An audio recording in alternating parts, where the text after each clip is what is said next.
This podcast is supported by MIDI Health. Are you in midlife, feeling dismissed, unheard, or just plain tired of the old healthcare system? You're not alone. For too long, women's serious midlife health issues have been trivialized, ignored, and met with a just deal with it attitude. Many of us have been made to feel ashamed or forgotten. In fact, even today, 75% of women seeking care for menopause and perimenopause issues are left entirely untreated. But here's the powerful truth. It's time for a change. It's time for MIDI. MIDI is not just a healthcare provider. It's a women's telehealth clinic founded and supported by world-class leaders in women's health. What sets MIDI apart? We are the only women's telehealth brand covered by major insurance companies, making high-quality, expert care accessible and affordable for all women everywhere. Our clinicians provide one-on-one, face-to-face consultations where they truly listen to your unique needs. We offer a full range of holistic, data-driven solutions, from hormonal therapies and weight loss protocols to lifestyle coaching and preventive health guidance. This isn't a one-size-fits-all care. This is care uniquely tailored for you. At MIDI, you will join our patients who feel seen, heard, and prioritized. You will find that our mission is clear: to help all women thrive in midlife, giving them access to the health care they deserve. Because we believe midlife isn't the middle at all. It's just the beginning of your second act. Ready to feel your best and write your second act script? Visit joinmidi.com today to book your personalized, insurance-covered virtual visit. That's joinmidi.com. MIDI, the care women deserve. AI agents are everywhere, automating tasks and making decisions at machine speed. But agents make mistakes. Just one rogue agent can do big damage before you even notice. Rubrik Agent Cloud is the only platform that helps you monitor agents, set guardrails, and rewind mistakes, so you can unleash agents, not risk. Accelerate your AI transformation at Rubrik.com. That's RUBRIK.com. Kids are great. Kids are like pure humans to me. Yeah, they're like wacky. Yeah. There's in a good way. There's no inhibition. Weird yet. is definitely right, and it's delightful. Yes, it is delightful, but like they also just have no filter, you know? No filter whatsoever. No filter. They just say whatever they want, and so sometimes you're just like, I can't stand you right now. You need to walk away from me. Right. Yeah. It's always real fun when a kid points out the big zit on your nose. Yeah. That's always really fun. Yeah. Really, really fun. Good time. They like to ask me, like, why do you dye your hair? Why do you have rings in your nose? What are those? And I'm like, because it's for fun. Don't you think it's fun? And sometimes they just stare at you and they're like, no. Yeah. Okay, well, fuck off. All right, well then, fuck you, man. Like, I do what I want. Although, I gotta hand it to them. It's the one time I feel like in your life you can get away with just being completly honest. Yeah. Well, that and when you're really old. Yeah, that's true. You can just do whatever you want. Full circle, right? Dust to dust. Right? I was gonna say when you're close to death. Yeah, asshole on to either asshole, end, I guess. Yeah. So yeah, do you want to do this Yeah, thing? I'll start. All right. Welcome to Witchcast. Welcome to Witchcast. 'Cause it's Witchcast. That's Emily. And that's Kate. And we're your hosts of the Witchcast podcast. Yes. things We are new witches, relatively recent witches. Relatively new. Relatively toddler witches. We're coming into our own. We're young adult witches. Yes. In every possible way. I'm 16. And we are exploring the world of witchcraft by talking to people that are experts in all sorts of different things. Yeah, longtime practitioners, people who are more experienced witches than us, and learning and gleaning what we can from them, and also our little bit of Googling internet research. Yeah, and we do our best to contribute something too. Yes. And we have with us today, we have a guest. Yeah, we have a very special guest to talk about a super fun, cool, interesting topic that I know very little about, if anything at all. Yeah, we're going to be asking her a lot of questions. She's a tarot reader, a numerologist, and an esoteric teacher. Yes. We have Jasmine Wolf here. Welcome. Hi, Jasmine. Whoa. Hello. Thanks for having me, guys. Thanks so much for being here. I love numerology, so I'm happy to, share as much as I can with you guys. Yes. Yeah, we're psyched. We're going to be talking about numerology that's today. our That is subject. that's I didn't say it. Bag. No, yeah. Cat's out of the bag Thank you now. for reminding us. We're going to be talking about numerology. Numerology. Jasmine, as I guess I just said, is a numerologist. Right. To quote myself, Jasmine's a numerologist, and she's going to be talking to us a little bit about numbers and And what does that mean? how it works. How it works. What how does to it use mean? it in How do you use it? your own life.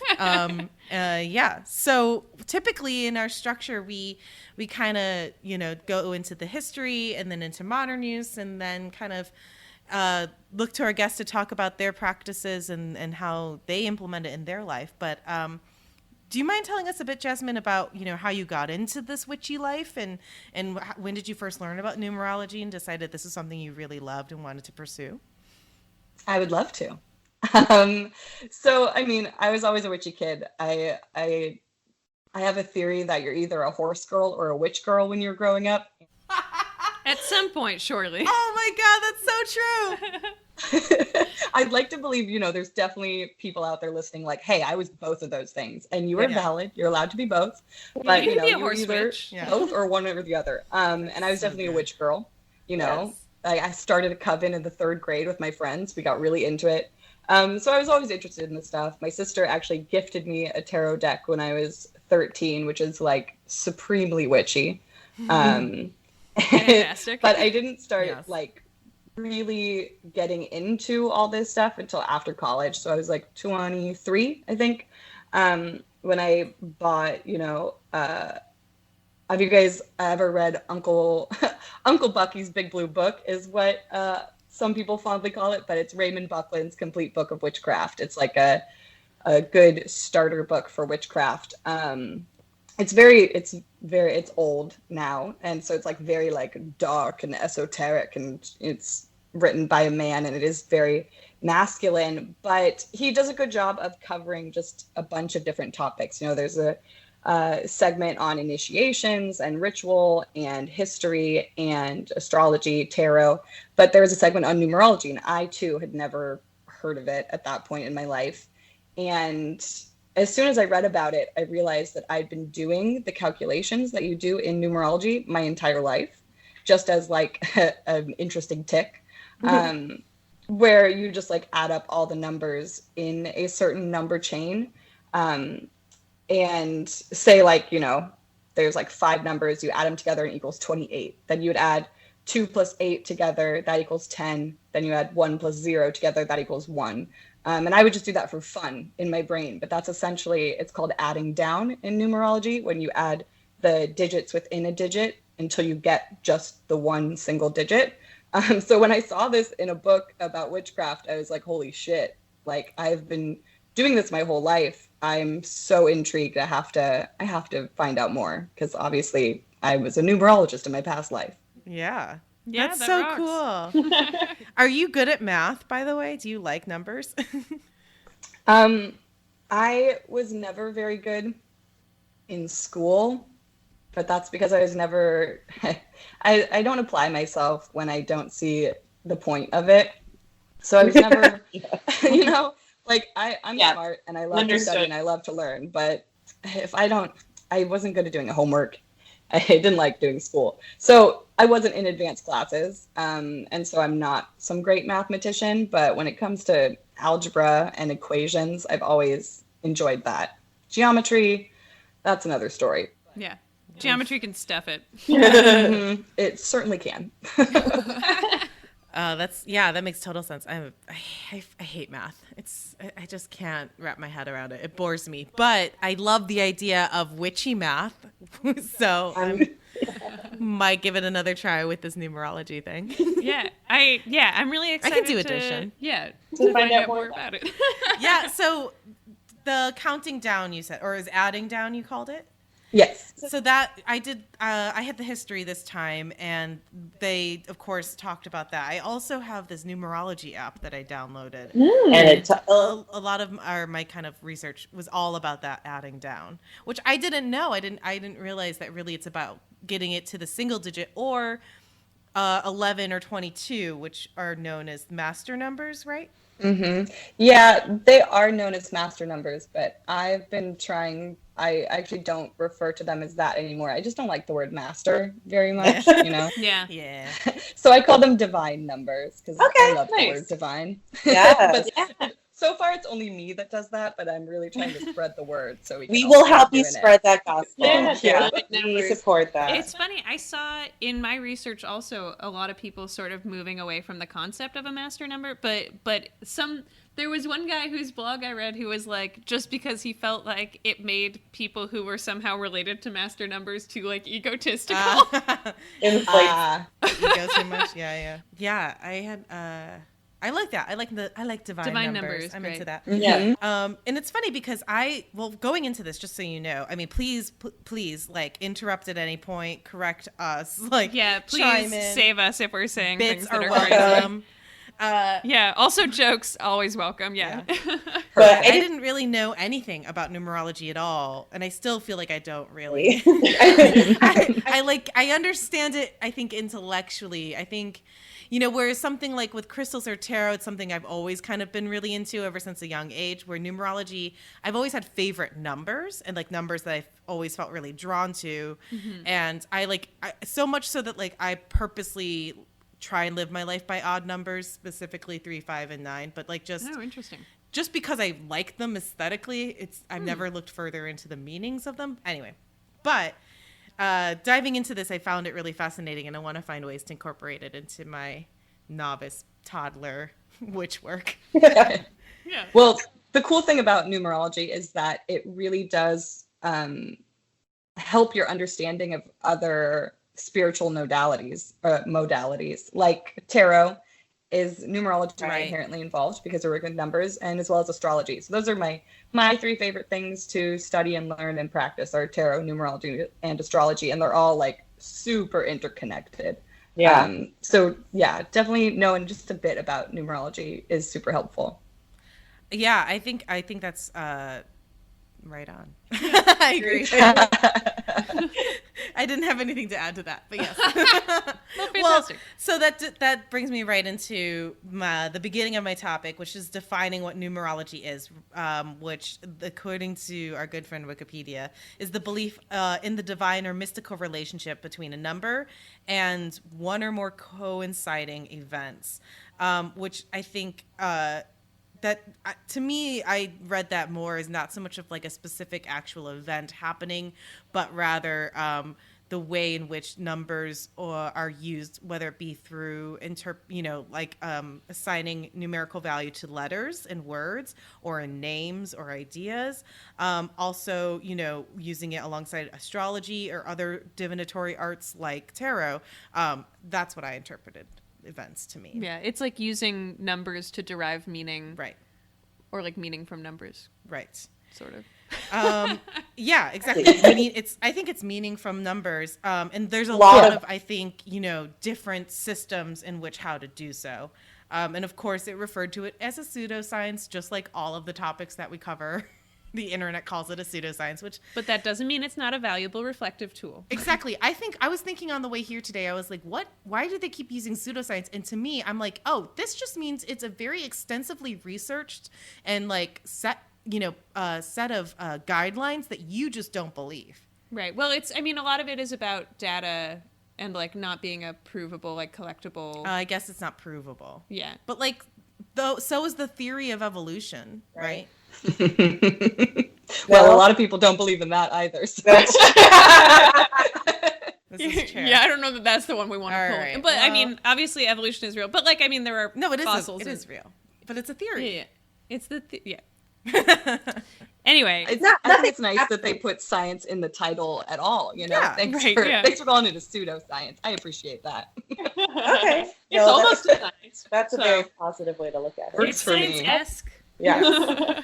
So people who study numerology, you might call them a numerologist. It's someone who places faith in numerical patterns and draws inferences from them, even if they don't practice traditional numerology. in the 1997 book Numerology, or What Pythagoras Wrought, mathematician Underwood Dudley, which is an amazing name, and I'm going to name my dog that. Underwood Dudley? Underwood Dudley. That is a perfect name for a dog. I know Right? it's instantly like a pug or an English bulldog, personally. You know what? I got Corky, but I see where you're All of them. Oh, wait. Short and It's sweet. Basset Hound. Ooh, yes. Underwood. There we go. And then you That is dress perfect. him as like a little Sherlock Holmes. Oh, But he's like actually, he's like a Kabbalist. okay. Okay, anyway.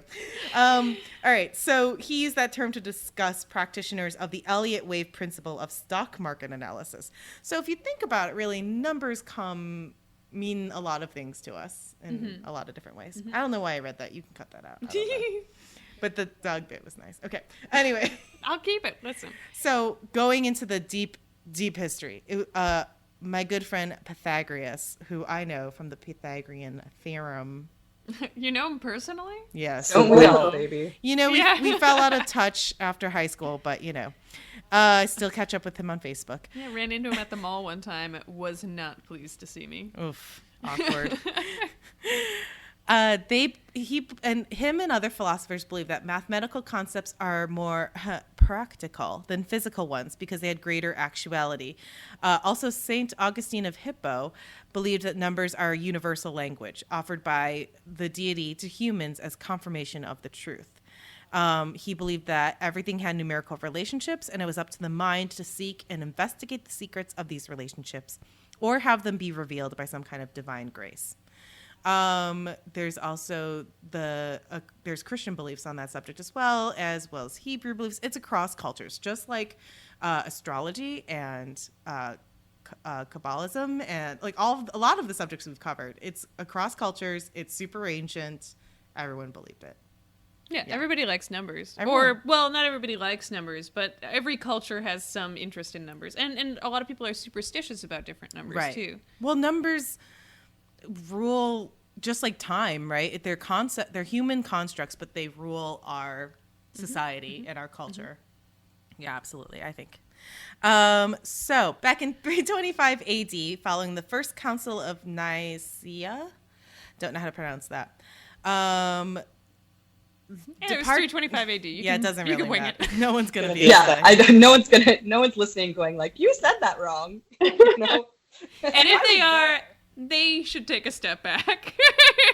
Right. Anyway, basically, numerology was not cool with the Christian authorities back in that day. And so it was put in this field of unapproved beliefs, along with astrology and magic and divination. Again, we talked about this And in the women's past. rights. Yeah. And But however, the spiritual significance assigned to sacred numbers did not disappear, though, because of this.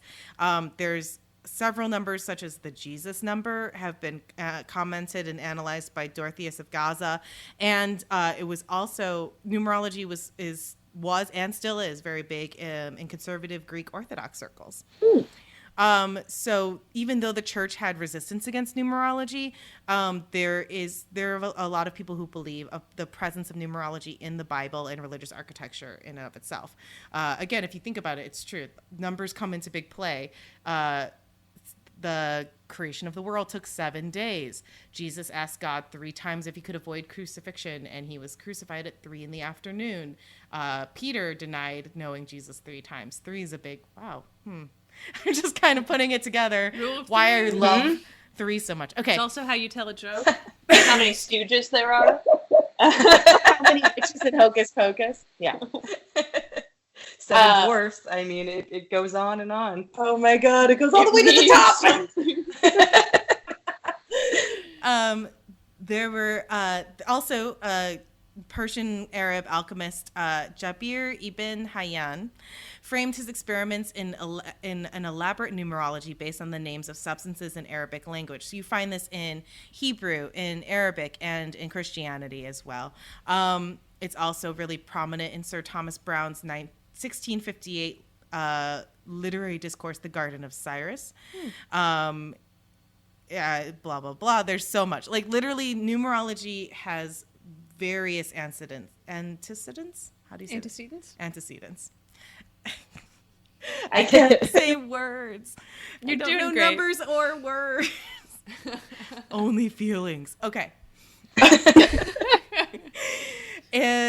In Ruth A. Dreyer's book, Numerology, The Power in Numbers, she talks about how at the start of the 20th century, Mrs. L. Dow Balliet combined Pythagoras' work with biblical references, and her student Juno Jordan helped numerology become the system that's known today as Pythagorean. Although Pythagoras himself had nothing to do with the system. This was published in 1965 under The Romance in Your Name, which provided a system for what? The Romance in Your Name. Oh, like that's the title? That's the title of the book. Yeah, so this was providing the system that identified the key numerology influences in names and birth dates that still remains used in modern numerology today. Oh, rock and roll. Yeah. There's also a bunch of other famous numerologists that kind of contributed to this movement, including Florence Campbell, Lynn Buse, Mark Grunner, Faith Javan, Dusty Bunker. I just want to Dusty Bunker? Dusty Bunker. Dusty Bunker's my fucking homeboy. I want to name my cat that. Kathleen Rockmore. Perfect. Yeah, Right? just a house full of numerologists. I just want to have like a bunch of animals and name them all after ancient witches. It's like my favorite thing. So quickly going into the systems, I would love to hear more about your thoughts about Dusty Bunker because I didn't go any further into that. Other than the list of those names. But quickly on the methods. So there's alphabet. I cannot. You can do it. I had a glass of wine. All right, guys. Okay, hold on. Alphabetic? Alphabetic? Alphabetic, Kate? That's the word. Where? Alphabetic. This is not a new word. I know. Look it. Guys, it's been a long day. It's been a long life. It's Okay. all right, baby. In systems surrounding the alphabet, there's various systems in numerology which assign numerical value to the letters in the alphabet, including the Hebrew numerals, Armenian, Greek, and Abjad numerals in Arabic. The practice within Jewish tradition of assigning mystical meaning to words based on their numerical values and the connection between those words of equal value is known as, and I'm not going to say this right either, gematria. Yes. So there's also a Latin alphabet system. Different methods of interpretation exist, including Chaldean, Pythagorean, Hebraic, Helden Hitchcock's method, phonetic, Japanese, Arabic, and Indian. And then going into the Pythagorean system. So this is kind of the Western numerology main kind of modern day system from what I understand. Would you agree with that, Jasmine? Yeah. I think generally people call it Western numerology or Pythagorean numerology, and that's that's what you'll get. You know, most days over here. Yeah, this side of the pond. This side of the pond.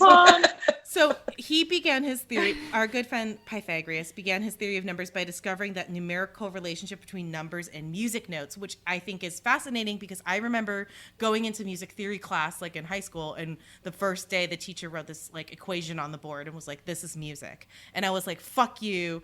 How did I end up in another You fucking tricked math me. class? Yeah. I've been tricked. I've been had. I'm in math again. Yeah, math is everything. Numbers are everything. He found that vibrations in stringed instruments can be mathematically explained, which is crazy. And then that blows. I know, everything is numbers. It's like that beautiful mind thing, right? Where you just start to see and everything's actually just a bunch of numbers. Or it's that It's Always Sunny in Philadelphia meme, you know, when he's pointing at the board. It's all numbers. Yes. This is like the second, at least twice we've mentioned that. So this method involves using an individual's name or date of birth. I think you can also probably use a lot of different things, right? I feel like you can apply this to a lot of different things. But the idea is that letters are associated with specific numbers, and then those numbers added up, like you said, adding down, then reveal a personality trait or a life path or some kind of like greater meaning. Some sort of basic truth about things. Yes. Would you say that's Yep, that's it. I mean, I like to say that you can numerology anything, which you kind of alluded to or suggested, but yeah, anything that has a name can, you can numerology it, as I've said, because yeah, it's just there's an alphanumeric system where you go through each of the numbers, and this is specifically in Western numerology. So A is 1, B is 2, C is 3, so on and so forth. Once you get to 9, the next number is then once again the number 1. So Right. J, A, and S are all the number 1. And I said it in that order instead of A, J, S. Because of J, A, S are the first 3 letters of my name. So it comes out that way. nice. But JS, yeah. 111. Yeah, so if anything has a name or a number, you can find out the vibration of it. Yes, and That's really and cool. like you said, so then you would add those numbers together, and then if it in whatever number of digits that number is, then you add those digits together. You keep adding down until you get to a single digit, or the divine numbers, as you said, Yep. like 11 or 22. Yeah, I think it's fascinating. I didn't realize there's also so many different ways to use it. Like I had this app, and there was so many different kinds of numerology breakdowns, which I think Emily will get a little into, but it's like you can do your full name, you can do your birth date, you can do doing your middle name is different, has a different significance than your first name versus your given name. Like you said, you can numerology anything. Anything, literally.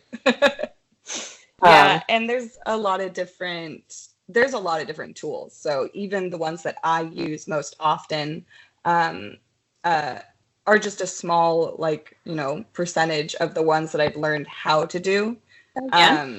Yeah, I mean, every book I read, someone's got some new thing. They're like, "Let me teach you about this," and I'm like, "Where the hell did that come from?" Okay, teach me it. Let's learn what that's about. But yeah, some books will talk about how if you have a lot of A's in your name, it means this, and a lot of E's in your name, it means that, or if it starts with this letter.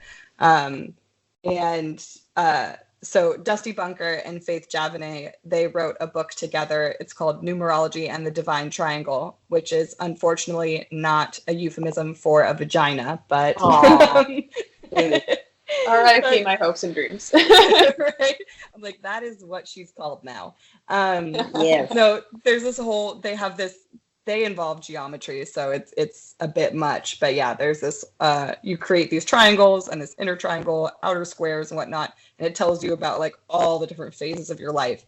It's really interesting. I've never done that for anyone else because it is a lot of work, but it is a fun little tool that they, experimented with and created and wrote about. But yeah, Really cool. everybody's got something to say, something to share in regards to numerology.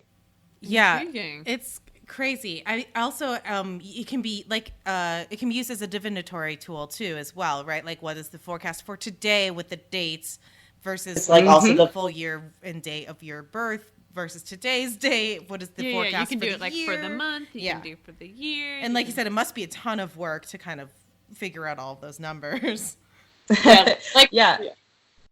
Go ahead. Yeah, I was just gonna say. I mean, probably to get a whole picture of for a person like you would for like a birth chart and astrology or something, you really kind of need to go through a whole bunch of different things, because just doing Emily isn't going to give you all that much, versus because there's so many Emilys in the world, but or just doing Catherine Moran or whatever. Right, yeah, doing your full name plus and then also your birth date. I'm sure that helps. You want to get the whole picture. I do want to quickly mention before we continue that, obviously there's a lot of other systems of numerology as well. This is cross-cultural. Like we talked about, there's number associations with the Arabic alphabet. Chinese numerology is really big as well. This is something that I did not look too deep into, but I also just know that in East Asian cultures, at least I know, definitely in Chinese culture, certain numbers have different meanings. 8 is a very lucky number, so 3 8s means wealth, wealth, wealth. The number 4 sounds that's the thing too, is because their language also is very tonal. They'll have a lot of meanings.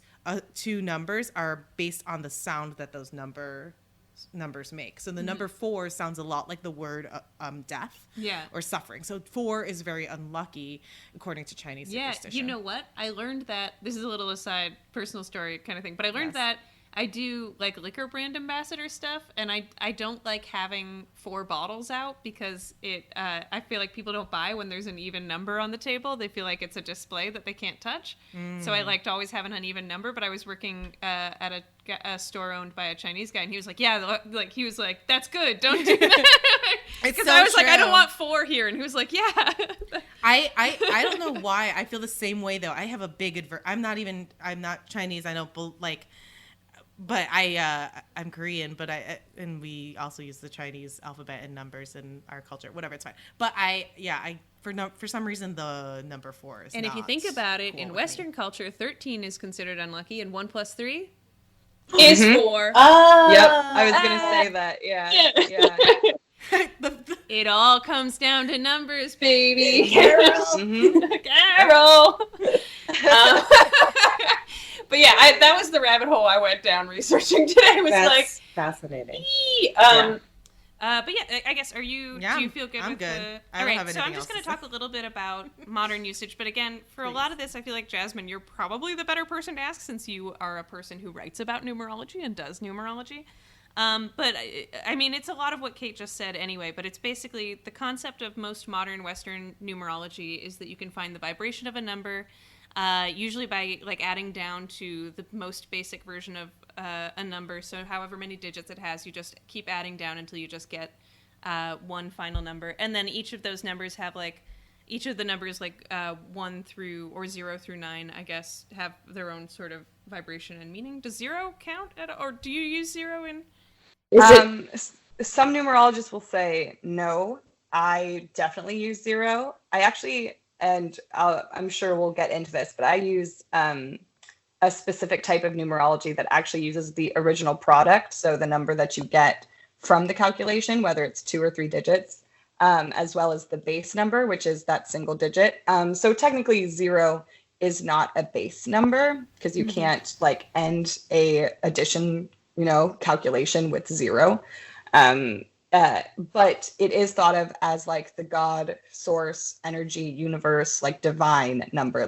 It exists within the number 0. So it does come up in my usage of numerology because I can get the number 30 and that would be written as 30/3. So it has that energy in it, which is just it means different things at different times, but it's generally you have extra luck or extra guidance, but it's never a single base number. No. Yeah. Okay, cool. So it would sort of affect your reading of the 3, but it's not the base number, which is the 3. Yeah. Cool. Yeah, you're not going to have a life path number of 0.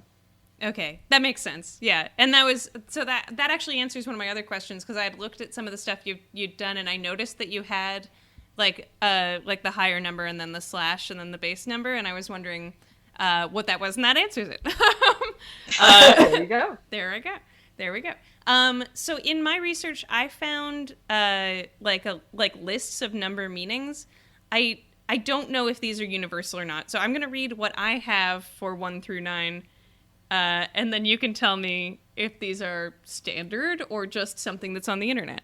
Yeah, sounds good. Sounds good. I'm up for the challenge. Let's do it. All right. So what I had for the numerology number meanings was that 1 is new beginnings and creation. 2 is a duality, a balance, or intuition. 3 is self-expression, creativity, and outcomes. 4 is foundations, hard work, and pragmatism. 5 is change, challenge, and freedom. 6, love, harmony, and relationships.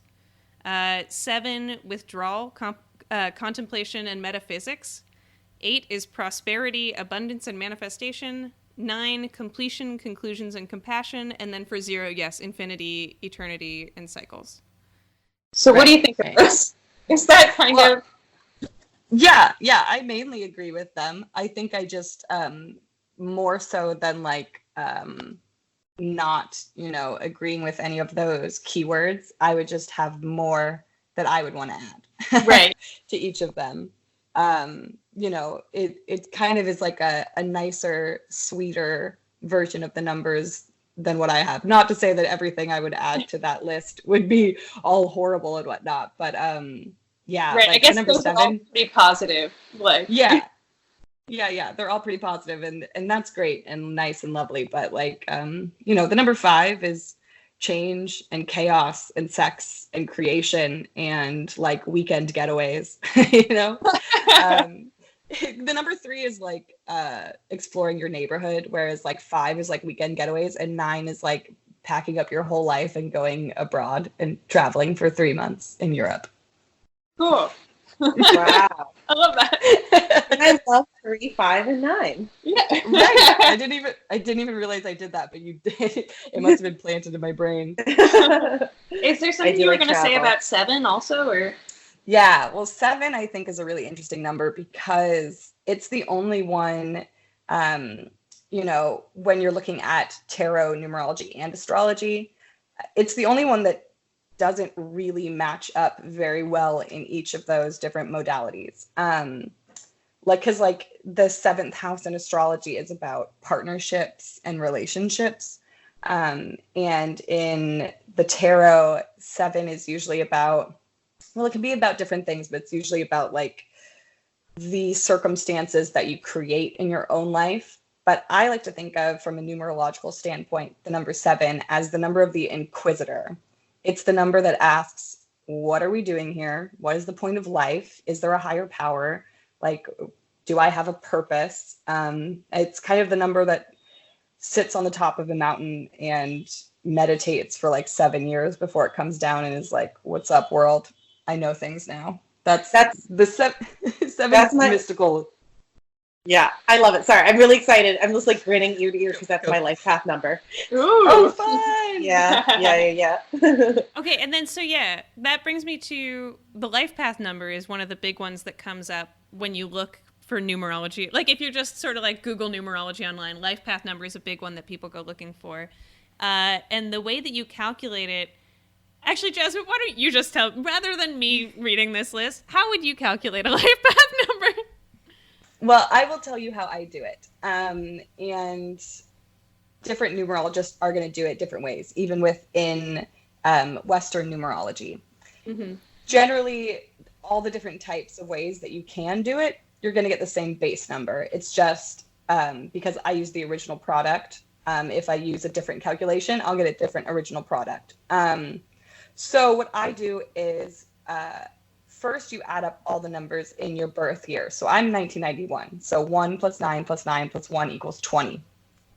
So then I add my birth month to my birth day to my birth year number. So that for me is January 10th, 1991 would be 1 plus 10 plus 20. So that equals 31. And 3 plus 1 equals 4. So my life path number is 31/4. Mm. Okay. Well, what does that mean? All right, and then the 4 you can kind of gather, but yeah, how do you use the 31? Yeah, how does 31 work? Well, 31 is attached to the tarot card, the 5 of Wands. So what I have to work with here is the energy of the 5 of Wands, as well as the energy of the number 4, and a slight influence from the number 3 and the number 1. And so, if I was giving a numerology reading to myself right now, I would say, a life path number 4 means that you are hardworking. You really enjoy feeling secure, and you like to live a life that makes you feel secure and stable. Your foundations, your moral code is very important to you. But when we're looking at the 5 of Wands, as well as the number 3 and the number 1, there is a little bit of ego here. There is a little bit of competition attached to this. So definitely the number 4 that has a competitive side is someone who really fights for what they want and what they need in their higher vibration.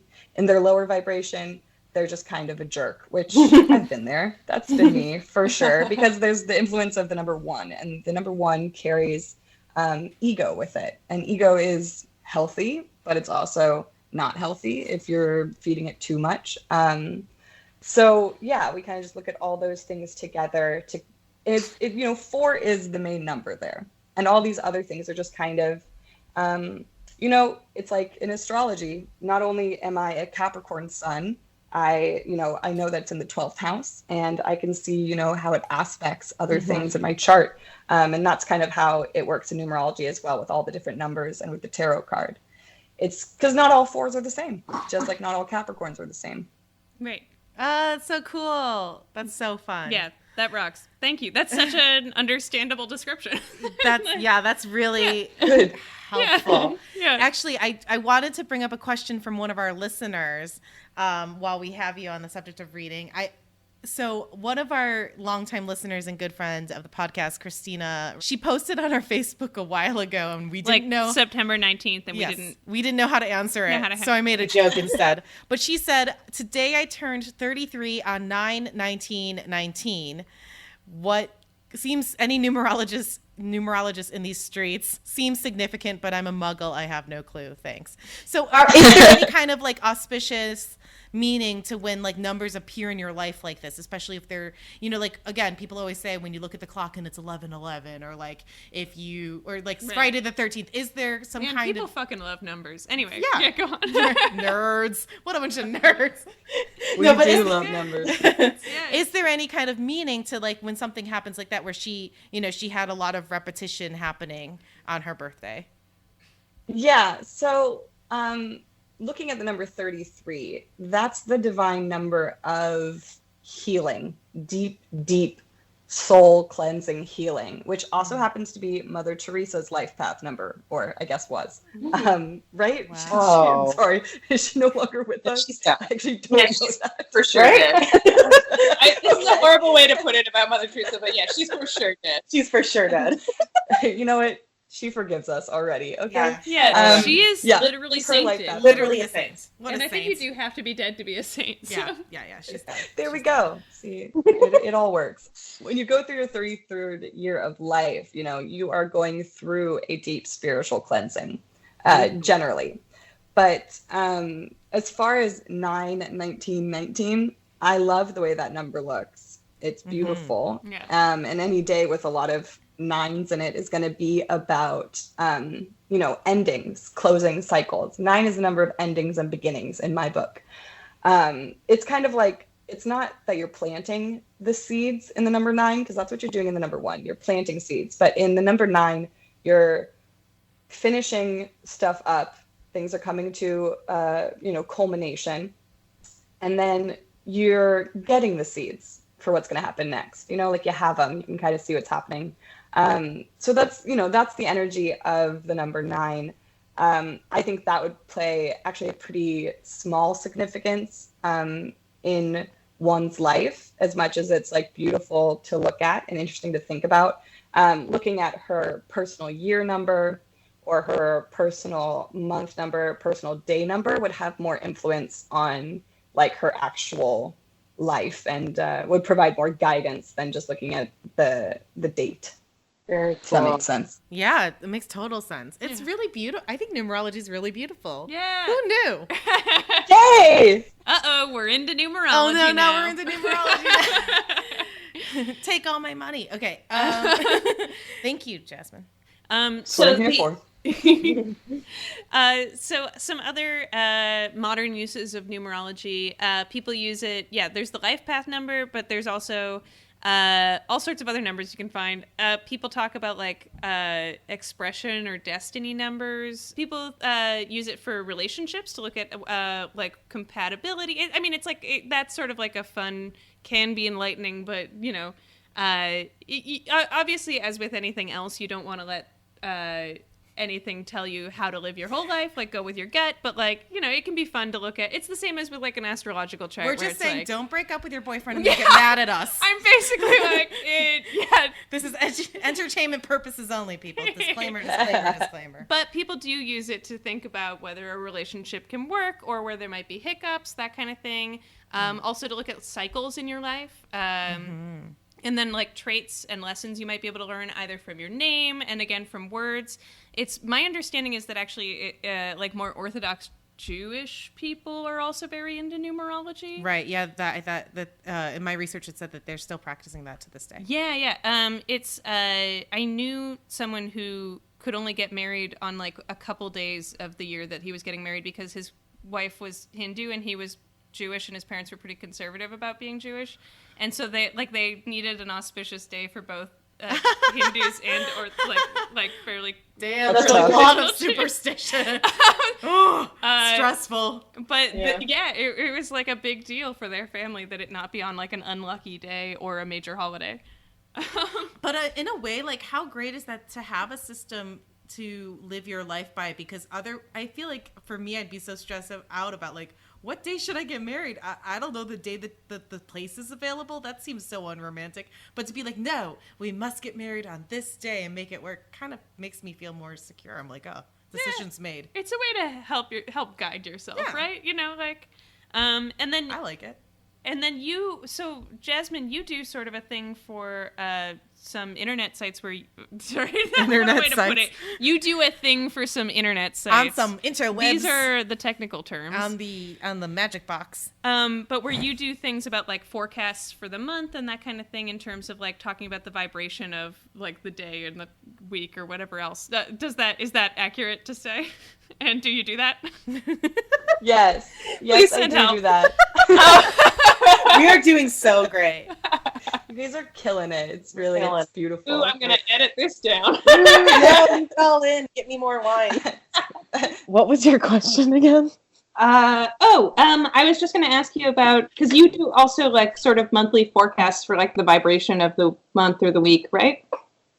Yes, I do.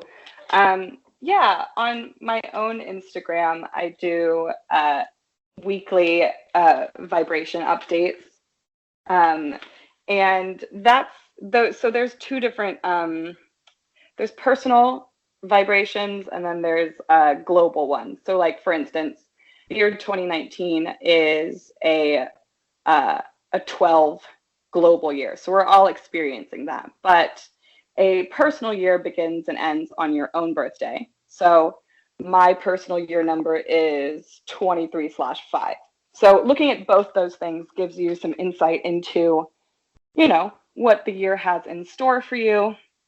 But yeah, so when I, post a Silver and Circle or I post on my own Instagram, I'm talking about global numbers. So I like to, check in with the daily vibes and just kind of, they're lesser vibrations because when you experience something over a full year, you get like the full experience of it. But on a day-to-day basis, it's fun to look at them and kind of be like, oh, this could happen today. Or a lot of times I just give advice, like call your mom today. Like this is a good vibration to talk to your mom. Or today's a good day to take a bath and not talk to anyone. Or, be careful that you might be fighting with someone today. I always tell people we're all looking for guidance. We like to be guided. And numerology is really good at that. Like using personal and global numbers are probably my favorite part of numerology because I just love being like, oh, what kind of month am I having? Oh, cool. Like we all have free will. You can do whatever you want. Like when I'm giving personal month number readings or personal year readings, I'm like, you can do whatever you want to do. This is not, pigeonholing you to whatever the vibration of this number is. But if you lean into it, it can be a really guiding tool. And the more you do lean into it, I found in my own experience that like things just fall into place better. There's less friction in your life. And, you got something to guide you at the end of the day. Yeah, That's rocks. lovely. Yeah. Yeah. I have a question. So, knowing that, astrology and tarot are also very much intertwined with numerology, and they're all kind of similar in the sense of these divinatory practices. I know a lot of astrologists and tarot readers, which you are as well, use the planets and alignments and houses, or tarot card meanings, and then as like a base to then build off of your own intuition for these readings. Would you say numerology is the same way, or is that a little more cut and dry? Like, do you take what the numerology, base number is for the day or the month, and then then take all that information and use your own kind of intuition to glean meaning from that? Yeah, that's a really good question because yes, all three use your intuition, and it's like tarot. I feel like you really rely on your intuition the most. there, because even though, I like to think of each of the tarot cards as their own little universe, their own little world. And you're kind of just like picking up on what, part of that universe is speaking to you at that time. And like, yes, that's how the numbers work as well. Like, not to quite the extent of tarot. Like, I feel like tarot took me a lot longer, even though I've been studying it the longest out of all three of those things. It took me a lot longer to really, master that skill, because it is so much your intuition. And that's a tricky muscle to build. Whereas with numerology and with astrology, there is more, it is more mathy, it is more science, it is a little bit more of rote learning. But it's for sure still 100% there. When I'm doing numerology readings, I'll be like, specifically with the number 8, because each of the numbers have like a lot of keywords. And whenever I have to explain the number 8 to someone, I'm like, all right, buckle up. I'm going to say all the keywords, and then we'll talk about which one is more specific to you right now. But, they all encompass a lot. 8 for me is death, rebirth, manifestation, taxes, research. It is money. It's power. It is the occult and magic, so that's like a huge umbrella, right? Yeah. So you do have to have your intuition, because you have to know what exactly, we're looking at within the number 8. So it definitely plays a role. But if, you don't have a super strong intuition yet, you can definitely still practice numerology to the full extent. Yeah. Cool. Awesome. Is there anything else that you feel like it's really important for people to know about numerology, or that we haven't covered here, that you think is like something really important to you in terms of your belief system, or just anything else you want to talk about numerology wise? I think I'll just give like a little bit of an overview of what I mainly work with. I mentioned the personal year and global year numbers. Those are really close to my heart. But I like to work with numerology charts as well. And this is your life path number, which we already discussed. But there's also the soul number, or the soul desire number. So that's kind of like what you're looking to achieve in this lifetime. It's your desire throughout your life. It's what your soul. Then there's the personality number. That is how you interact with people. It's your personality. It's your outward self.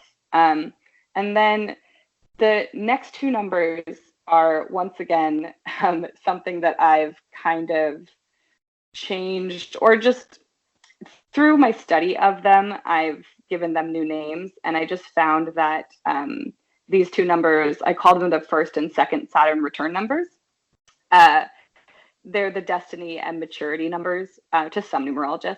But as I was researching, they were like, this happens usually around your late 20s, or for the maturity numbers, your late 50s. And I'm like, that sounds like Saturn return.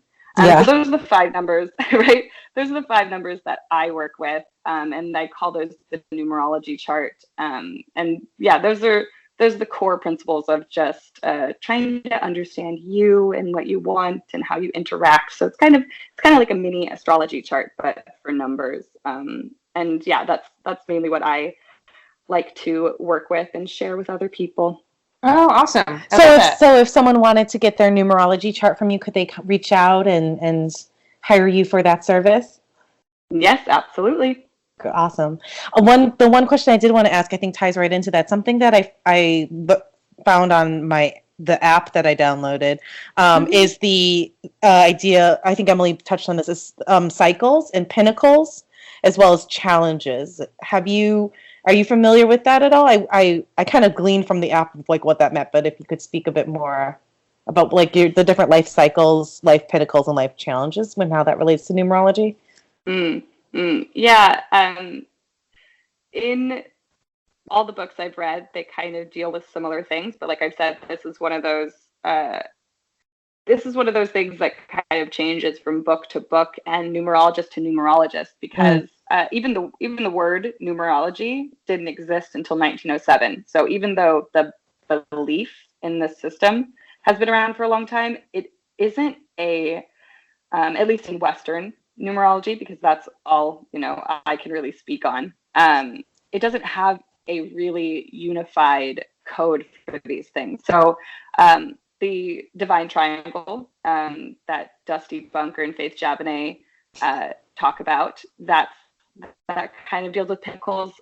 Michelle Buchanan, I know that she talks about pinnacles, but yeah, there are different ways to look at the cycles of your life. The ones that I work with are year numbers because those happen in 9-year cycles. Because as soon as you're done with a 9 personal year, you move on to a 1 personal year. So that's really all I personally work with. So that's all I can really talk about. But I've studied the other stuff and I've played with it and, you know, found out my own. But personally, it's not something I use very often. Yeah. Cool. Yeah. Awesome. Yeah. I keep trying to find a way to sneak in a joke about naming my divine triangle Underwood Dudley, but I Yes. Just do it though. yeah, instead of just telling you the joke that I couldn't find a way to make. Oh, I mean, just name your triangle that. There you go. My old Underwood. Whenever me and my dad can't find like the joke, we'll always like look to the other person and we're like, it's there. Can you do it? Like I can't. I know that the joke is there, but I can't do it. Your turn. That's hilarious. Joke. I have the punchline. I just like it's there, but you do it with your dad. I love That's adorable. I love that. So we usually end off our episodes with by pulling a tarot card. Do you have a deck that you would want to use? Do you have a? If not, I have one here. But I do. I did bring one. Yay! Oh, best news. We love when people bring one. They're so cool. Yeah, this is the Lovely Omens Tarot. It's by Keely L. You can find her on Instagram. But yeah, she had a Kickstarter last year, and she's this really cool artist and designer. Oh, I'm trying to show you guys, but I'm messing up where the camera is. There we go. Yeah, they're cute. Beautiful. But yeah, they're my favorite deck because they're the easiest to shuffle, and you can do like a really good bridge with this deck, and it's so satisfying. So important, dude. Shuffling tarot cards is the hardest thing. Some decks are just like very. They don't want to be shuffled. Just end up on the struggle bus. That's why I just like spread them out on a table and do it like kindergarten style. Yeah, sometimes I'll just like make a little fan. Yeah. That's a good way to do it. I have a friend who like fans them all out and then like closes her eyes and just like drags her nail across it, and like wherever her nail like snags is what she picks. I don't know. So interesting. Ooh, I like that. Yeah. Yeah. Intriguing. No right or wrong way to pull a card. Yeah. Exactly. It's just whatever card ends up in your hand. All right. Should I go for it? Please. Me, team? Okay. Yes, I like to hold them up to my chest a little bit first, get them close to the heart chakra. Take a deep breath. So I'm going to do that. I love that. Oh, we should do that. Okay, so exciting. What is it going to be? I pulled the 10 of Pentacles. Ooh. That is and so in this cute. deck, it's 10 kitty cats. So it's all your different witch cats that you can have. I'm loving this. It's amazing. I love that so much. What a great card. Pentacles. Yeah, I mean, whenever it comes up, I'm always like, I wish I was living in the 10 of Pentacles. Thank you for coming out and sharing that with me. So how would you interpret the meaning of this card from both a tarot and numerology perspective? Well, 10 is an interesting number because it's not a base number, but it's something that is, of course, inherent in the tarot. And so it's a new beginning at the same time of, it's starting a new cycle, but it's still within this suit, right? So there is this new revived energy as well as the 0 God spirit energy. So the number 10 is always about a different kind of beginning and ending at the same time. If that makes any sense. I feel like I did not articulate that well, but we're with you. I'm gonna move forward. So that's what we do. The 10 of Pentacles for me, right, is it's about just having everything, like being, like I said, when I pull it for myself and I'm like, I wish I was there. A lot of times I use it to remind myself, like I am, It's about being grateful that you do have everything. Like you've got your family, you've got your friends. I have enough money to pay my rent. Like it's just a card of gratitude. Yeah. I like to imagine when I look at this card, like somebody sitting, in their home, just being surrounded by people that they love and just being really appreciative and really in the moment. Yeah, 10 cats. With all 10 of their cats. Yeah, because the Ten of Pentacles is like, it's like success and wealth, but it's also, I love the reading of it as like a gratitude for like where you that's are lovely. and having abundance, or however you want to. Yeah, like you have everything you need right now. Yeah. I love that. What a great card. Yeah. What a great card pull. And so there are so many ways for people to get in touch with you. You have your own podcast. You are published on a lot of different online publications. So if our listeners want to learn more from you and follow you, how do they do that? Yeah, so the main way to get in touch with me and, just see what I'm doing is Instagram. And my handle is satin.saturn. So satin like the fabric, Saturn like the celestial daddy. Celestial daddy. I almost wanted to change my Instagram name to Saturn is my daddy, but I don't know why I didn't. Oh, you should. That's so good. Fantastic. It's never too late.